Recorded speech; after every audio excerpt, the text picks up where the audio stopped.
Yeah, so I'm going to present my paper, Material Weaknesses and Information Technology Related Internal Controls Affect 8K Filing, Timeliness, and Behavior. And this paper is co-authored with Kantar Kareem, who's here in the audience, Karen Lynn, and Robert Pinksker.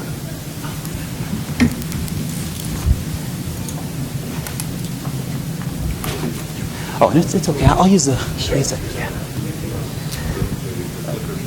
Oh, it's not working? Ah, okay. Great.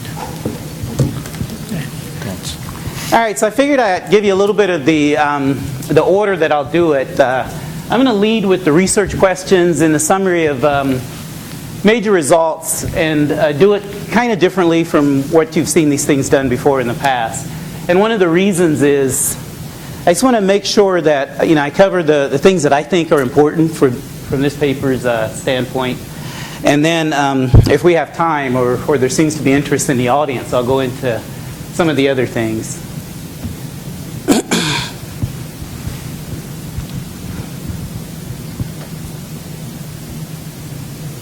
All right, so the first research question looks at the relationship between internal controls and 8K reporting behavior. And this originally, when we started this paper, which I guess was 3 years ago, we didn't expect this to be a research question. There's a wealth of research on timeliness and internal controls, and so I kind of thought that this question would have been looked at. And what we found out once we got into it and once we did the literature review, thank you. Once we did the literature review is that it hadn't been looked at before. So that was, I guess, good news and bad news, so it wasn't an assumption, which is what we expected. And as far as whether or not, they're kind of the same research questions, I guess, except one looks at information technology related internal controls. But as far as whether or not there's a relationship, we looked at two components. We looked at both timeliness, which is just the overall firm reporting behavior, and then we also looked at whether or not the firms were in conformance, which focused on those firms that didn't meet the SEC's 4-day reporting deadline, conformance deadline. I'm off just a little bit. Sorry about that. I shouldn't have given you the look. Can you go back? Yeah. Just here, I'll do it. Yes, I just wanted to, the first two research questions, it's a subtle point. This first one looks at just internal controls. So we just focus on internal controls. And within the internal controls, we look at both timeliness and conformance. And then the second research question focuses on the information technology related internal control component. So here, and this is kind of what we expected to be the meat of the paper, this is where we really thought the paper's contribution would be. And we do the same thing, still looking at the timeliness and the conformance.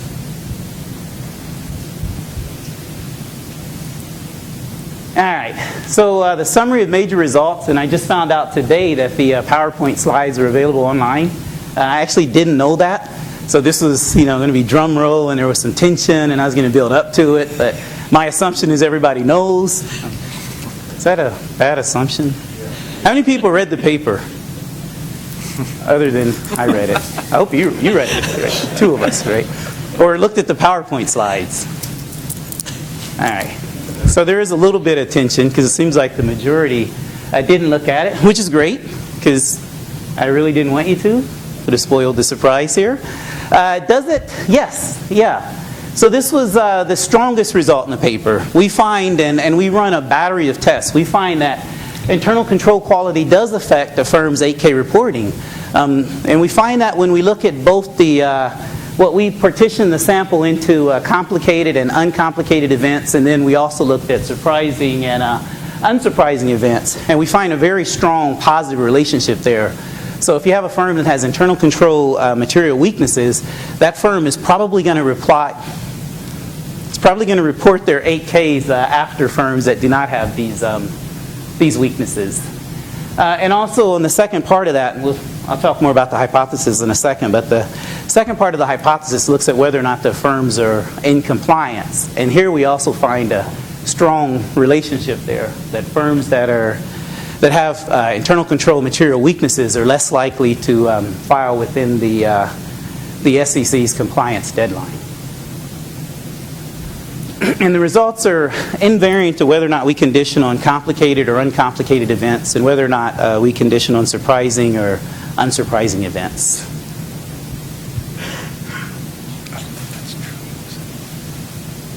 All right, so the second research question, similar, deal and variant there, is that we're looking at IT-related material internal control weaknesses. And again, this is what we thought would be the major focal point of the paper. And our results here are, sort of, kind of, right? We find it in some areas, but we don't find it in, throughout the board. We don't find the same strong result that we found earlier. So it mattered for the entire group and for complicated and non-surprising events. Did not seem to affect the conformance deadline for the entire group or any of the subsamples. And I will talk more about that later. The group of firms that were not in compliance is really the vast minority, just a small subset of the group of firms, the total group.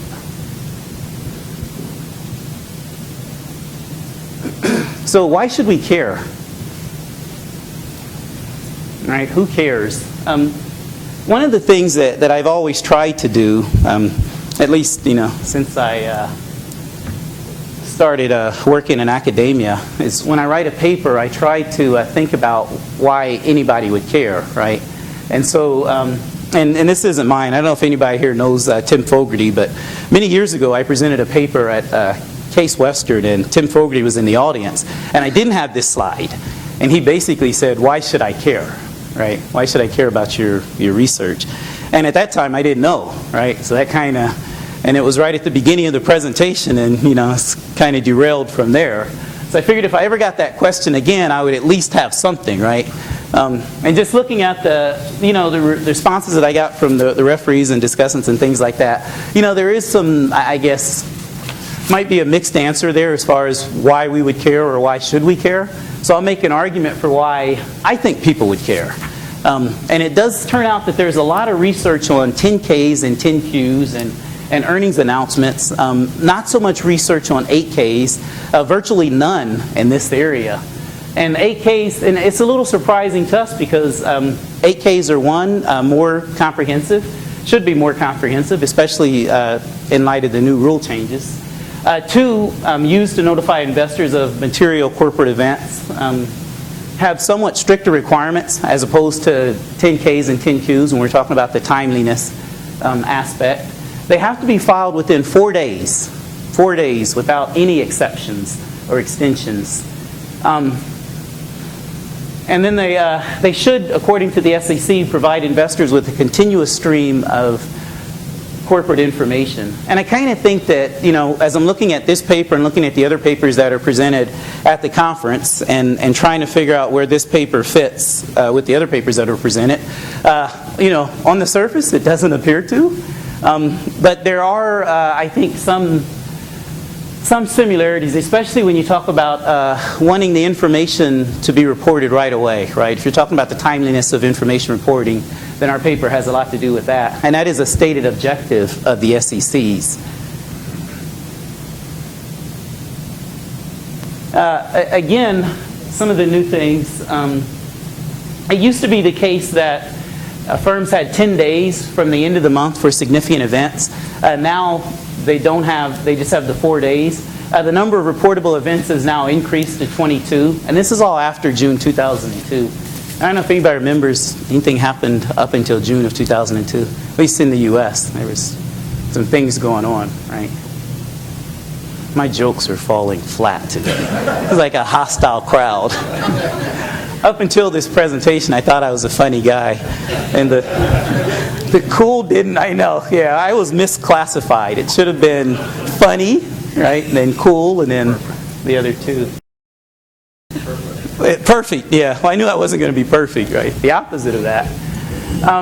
So some of the reasons for the changes, investors increasingly demand real-time access, right? This is the stated reasons for the changes. SOX mandates that the public disclosure be easily understandable and on a rapid and current basis. And again, these are conceptually what they wanted to have. As far as how you operationalize that, there's been a lot of different things that have kind of happened afterwards. SOX was great with saying, let's do X, Y, Z, right? And probably not as great with how we're going to do X, Y, Z. And the changes were expected to reduce the opportunities for securities fraud. So the SEC kind of took that and ran with it a little bit, I guess. Tony? Really? Yeah. I feel like we just started.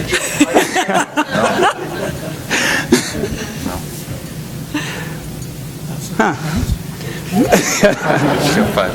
So we should care.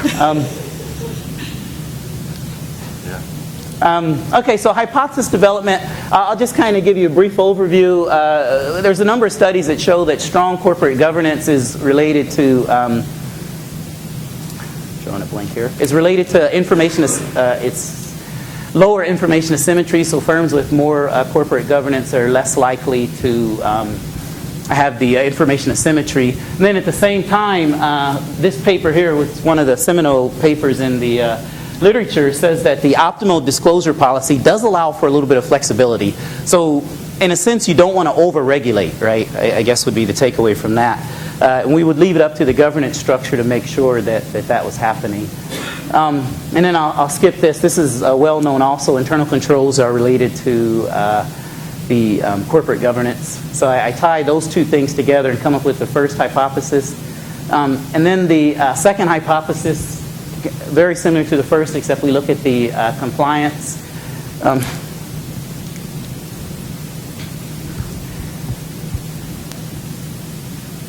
So I'll skip the hypothesis. And one thing I should mention, I did think that I saw there was an hour on there, so I kind of tailored my spiel to last about 45 minutes. But I didn't think it was, it's only 10 minutes, just flew by. That's a sample selection. Not going to spend too much time. I did want to just kind of quickly go to the main results. All right, so this is the descriptive stats. For the majority of the firms, they do not have internal control material weaknesses. Here's the model that we run.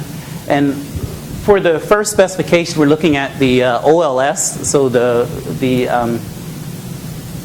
regular regressions, where we're regressing the firm's reporting lag, which is a continuous variable on the different things, and a variable of interest is that very first one is the internal control material weakness. And that's 1 if the company has a material weakness. And then if we found a positive coefficient on that, that would indicate that the presence of the material weakness was likely to increase the how long it took the firm to file their 8K. And what we found is, again, very strong results for the entire group of firms, for the complicated events and non-complicated events. We did find a very strong positive association there. Same with surprising and non-surprising events. So this was, pretty encouraging result, I guess. And undocumented. Again, to the best of our ability, to the best of our knowledge, this is something that had not been found previously in the literature. So we felt like it was, while intuitive, it's still important to document, because the IT result we would expect to be intuitive also, and we don't conclusively document that one. So the same thing for non-conforming. So here the only difference is it's now a logistic regression. OLS regression wouldn't fit as well because we're looking at a binary variable on the left-hand side. And here we still find the very reliable, positive, and significant coefficient.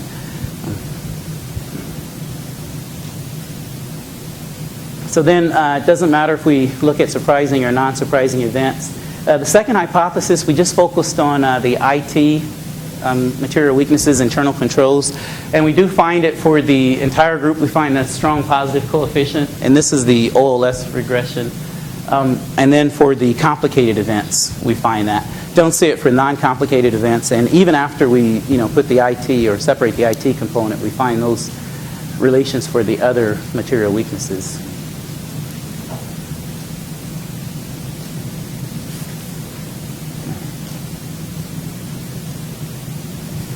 So And one additional test that we did in response to some of the comments that we received is we just focused on the group of firms that complied, and we did kind of the exact same test. And here we found that for the entire group of firms, we see the same reliable positive relationship, and then for the non-surprising events. And this is just the group of firms that complied, and that was about 96% of our sample. So we didn't expect major changes there. All right, so overall, because we had the AIS focus, or we wanted it to be interesting, I guess, from that standpoint, we divided our sample into complicated, non-complicated events, further divided it into surprising and unsurprising events. And we did find a negative relation. So for internal controls and 8K filing, we find a very solid result there. And we find sort of mixed results when we talk about the IT-related material weaknesses in internal controls.